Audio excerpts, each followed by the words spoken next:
সুপ্রদর্শক, আজকে আমাদের মাঝে উপস্থিত রয়েছেন জিয়া সাংস্কৃতিক সংগঠন জিসাসের সভাপতি ও অভিনেত্রী রোকেয়া সুলতানা কেয়া। শুভ সকাল আপু, কেমন আছেন? শুকুর, আলহামদুলিল্লাহ, আমি খুব ভালো আছি। আপনি কেমন আছেন? আমি বেশ ভালো আছি আপু, আপনাকে পেয়ে বেশ ভালো লাগছে, ধন্যবাদ আপনাকে। শুরুতে একটু জানতে চাই জিসাস সম্পর্কে। জিসাসের আসলে কাজগুলো কি কি হয়ে থাকে এবং এর মাধ্যমে কাজগুলো কিভাবে পরিচালিত হয়ে থাকে? জিসাসটা মূলত হচ্ছে সাংস্কৃতিক সংগঠনের একটা মূল অংশ বিএমপির। এখন এটাতে সব শিল্পীরা, আমরা যারা গানের শিল্পী, নাচের শিল্পী, তারপর অভিনয় শিল্পী, এরাই মূলত জিসাসে থাকেন। এবং আমাদের কিছু কিছু প্রোগ্রাম হয়, সরকারি প্রোগ্রামগুলি, তারপরে এমনি জাতীয় প্রোগ্রাম, তারপর এমনিতেও আমরা সবসময় যতগুলা বিএমপির প্রোগ্রাম হয় সব প্রোগ্রামে আমরা অ্যাটেন্ড করি। এবং আমরা জিসাস থেকে আমরা প্রোগ্রাম করে থাকি। সো সেখানে এখন শিল্পীদের অবস্থা কেমন দেখছেন এবং প্রবীণ শিল্পী যারা রয়েছেন তাদের মধ্যে আগ্রহ কেমন দেখছেন? জিসাসে আমাদের অনেক অনেক শিল্পী আছে, আগেও ছিল, এখনও আছে। তো অনেক শিল্পী আসছে। মূলত 17 বছরে তো আমাদের কোনো শিল্পী ছিল না। আমি আসি বাসানু একা ছিলাম বিএমপির হয়ে, আর সব আওয়ামী লীগে চলে গিয়েছিল। তা এখন আমার এখানে প্রায় 20 থেকে 25 জন অলরেডি চলে আসছে। ওরা অবশ্য আওয়ামী লীগে ছিল না, বিএমপি ঘরানা ছিল, এই জন্য আমার সাথে চলে আসছে। এখানে গানের শিল্পীও আছে, নাচের শিল্পী আছে, অভিনয় শিল্পী আছে। আচ্ছা, এবার একটু জানতে চাই আপু, আপনার অভিনয় জগতে আপনার আশাটা কিভাবে এবং প্রথম কোন সিনেমা দিয়ে আপনার অভিষেকটা ঘটে বা নাটক দিয়ে আপনার অভিষেকটা ঘটেছে? আমি তো প্রথম এসেছি 80-তে, আমি গার্লস গাইড করতাম। গার্লস গাইড থেকে আমি গার্লস গাইডের বিভিন্ন জায়গায় যে 5 দিনের একটা সাপোর্ট থাকে, তো আমাদের 5 দিন থাকার জন্য ওইখানে জিয়াউর রহমান প্রথম আসছে হেলিকপ্টার দিয়ে। তো ওইখানে আমার সাথে একটু হাত ধরা হয়েছে। আচ্ছা, তারপরের বছর তো 81 সালে উনি মারা গেলেন। আমি স্কুল থেকে এসে দেখি লক্ষ লক্ষ লোক টেলিভিশনের মধ্যে, এটা দেখে ওনার প্রতি যে এতটা হয়েছে যে এত মানুষ, একটা মানুষের মৃত্যু হইলে তার জানা যায়, এত মানুষ উপস্থিত থাকে। তখন থেকেই আমি রাজনীতি করি এবং রাজনীতিতে এসেছি। আর অভিনয় করি ক্লাস 8 থেকে। বিটিভিতে আমি ফার্স্ট অভিনয় করি একটা নাটকে, আসকার ইবনে শাইকের চাঁদ সুলতানা নাটকে। আচ্ছা, বাদশা ভাইয়ের নাটক, ওইটাতে আমি অভিনয় করি প্রথম। তারপরে 93-তে আমি ফার্স্ট আমার হাজব্যান্ডের একটা ছবি নীল নকশা, ওই ছবিটাতে আমি প্রথম অভিনয় করি রাজীব সাহেবের সাথে। আচ্ছা, আর সেখানে আপনার চরিত্র কি ছিল? আমি রাজীব সাহেবের ওয়াইফ ছিলাম এবং হিরোইন যে ছিলেন তার মায়ের ক্যারেক্টার করি। আচ্ছা, প্রথম অভিজ্ঞতা কেমন ছিল সেই সময়টাতে ক্যামেরার সামনে আসা, এবং ওভারঅল আপনার জন্য এক্সপিরিয়েন্স কেমন ছিল? কেমন প্রশংসা কুড়িয়েছেন প্রথম যখন অভিনয় করেছেন? প্রথম তো আমি যখন বিটিভিতে কাজ করি তখন তো আমি একদমই ছোট ছিলাম, ক্লাস 8-এ পড়ি। তো রাতিন ভাই ছিলেন আমার সাথে, উনি রাজা ছিলেন, আমি রাজনর্তকী ছিলাম। এখন একটা ডায়লগ ছিল, ডায়লগটা বলতে এইভাবে যখন রাতিন ভাইয়ের দিকে তাকাইছি, ওনার চোখগুলিতে এত বড় বড় চোখ দেখে আমি তো আমার ডায়লগ সব ভুলে গেছি। আচ্ছা, উনি এখন বাদশা ভাই উপর থেকে বলতেছে, ম্যাডাম আপনার ডায়লগ কোথায়, ডায়লগ কোথায়? আমি তো ডায়লগ ভুলে গেছি এত বড় চোখ দেখে। তো রাতিন ভাই ব্যাপারটা বুঝতে পেরেছে, উনি বলল যে আচ্ছা আমি দেখছি।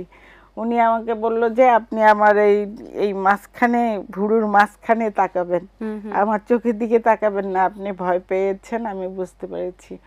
তো পরের শটটাই ওকে হয়ে গেল।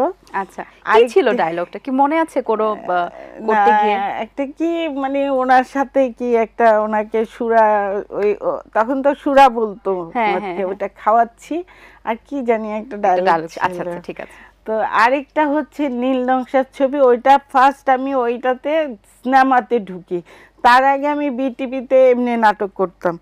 তো মানে রাজীব অভিষেক ভাইও হয়েছে তো হচ্ছে নাটক থেকে, তারপর সিনেমাতে যাও। সিনেমাতে তো রাজীব ভাইও কিন্তু অনেক গাম্ভীর্য, খুব গুরু গম্ভীর গলা। উনি যখন ডায়লগ দেয় আমি তো ভয় পেয়ে গেছি যে ওনার এই অবস্থা। তো এই ওস্তাদ জাহাঙ্গীর আলম উনি তো আবার খুব রাগী ছিলেন, উনি তো আমাকে ধমক দিছে, আমি কেঁদে ফেলছি। তারপর রাজীব ভাই বল, আল্লাহ তুমি কেন ওকে ধমক দিছো, ও তো ভালো অভিনেত্রী।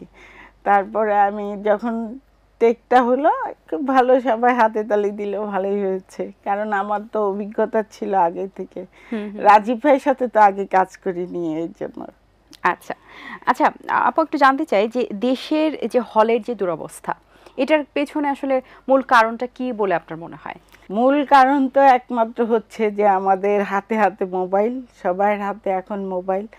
আর সবচেয়ে বড় কথা হচ্ছে আমাদের দেশে এখন হল নেই। আগে তো 15 থেকে 1700 হল ছিল, এখন 144টা হল আছে। এই হলে তো আর ছবি দেখা যায় না। আর যেসব ছবিগুলো হচ্ছে বড় বড় হলে, ছোট হলগুলি কোনোটাই নাই। যে আমাদের নিম্ন মধ্যবিত্ত রিক্সাওয়ালা থেকে শুরু করে আরো যারা আছেন, ওদের দেখার মতো কোনো হল নাই। যার জন্য আমাদের ছবিও হচ্ছে না, আর হলে এখন কেউ যাচ্ছেও না। এইসব হলে তো 700 টাকা করে, 800 টাকা করে এক একটা টিকিট, তো সবাই দেখতে পারে না, সবার দ্বারা সম্ভব না। একটা রিক্সাওয়ালা কি এত দাম দিয়ে ছবি দেখবে? তার জন্য তো সমস্যা। আর সবচেয়ে বড় সমস্যা হচ্ছে রাস্তার জ্যাম। এখন যারা নতুন প্রজন্মে আছেন, যাদের কাজ আপনি দেখছেন সিনেমাতে, তাদের মধ্যে কার কাজ আপনার ভালো লাগে?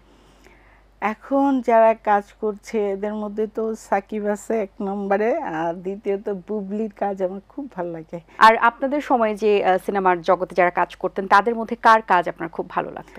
আমার তাদের মধ্যে রাজ্জাক, শাবানা, আলমগীর, আর তারপরে শাবনূর। শাবনূর তো অসাধারণ একজন শিল্পী, তার কাজ আমার খুবই ভালো লাগে। ওর সাথে আমি অনেক অনেক কাজ করেছি।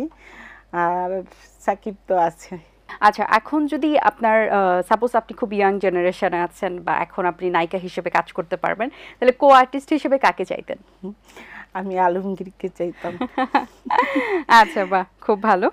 আর যদি ভিলেনের কথা বলি, যে কাকে ভিলেন হিসেবে চাইতেন, তাহলে ভিলেন হিসেবে কাকে চিন্তা করেন? রাজীব। আচ্ছা, আপনাদের সময়ে তো আমরা দেখেছি যে একটা অন্যরকম আমেজ থাকতো সিনেমা যে একটা অঙ্গনে।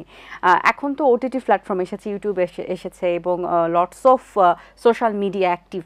সো সেই জায়গা থেকে আসলে এই যে মাধ্যম বেড়েছে যেহেতু, সেখান থেকে কি কখনো মনে হয় যে আপনাদের যুগটাই বেশি স্বর্ণময়ী যুগ ছিল? বা অবশ্যই সেটা ছিল, কিন্তু তারপর ওই যুগটা থেকে এখন কি ডিজিটাল যুগটাকে কোথাও না কোথাও আর্টিস্টদের মধ্যে কি কোনো দূরত্ব তৈরি করছে কিনা, বা কাজের জায়গাটা কি প্রসিদ্ধ হয়েছে নাকি কমেছে, কি মনে হয়?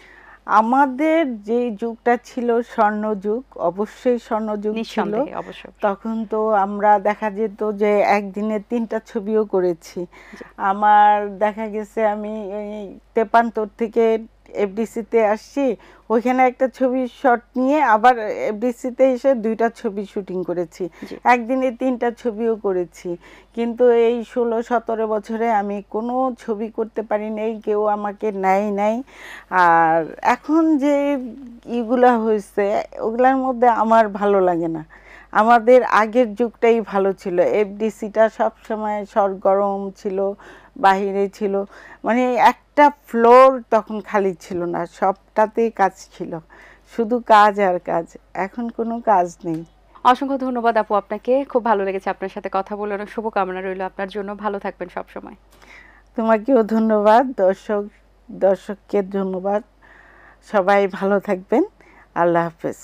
দর্শক, আশা করছি আজকের আয়োজন আপনাদের ভালো লেগেছে। আজ এই পর্যন্তই, দেখা হবে আগামী পর্বে নতুন কারোর সঙ্গে। সেই পর্যন্ত ভালো থাকুন, সুস্থ থাকুন, ইমিগ্রেন্ট বাংলার সাথেই থাকুন। সকলকে আল্লাহ হাফেজ।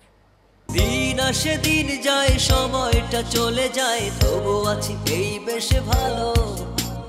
জীবনটা রঙময়, যেভাবেই হওয়া চাই, নয় কবু সাদা কালো।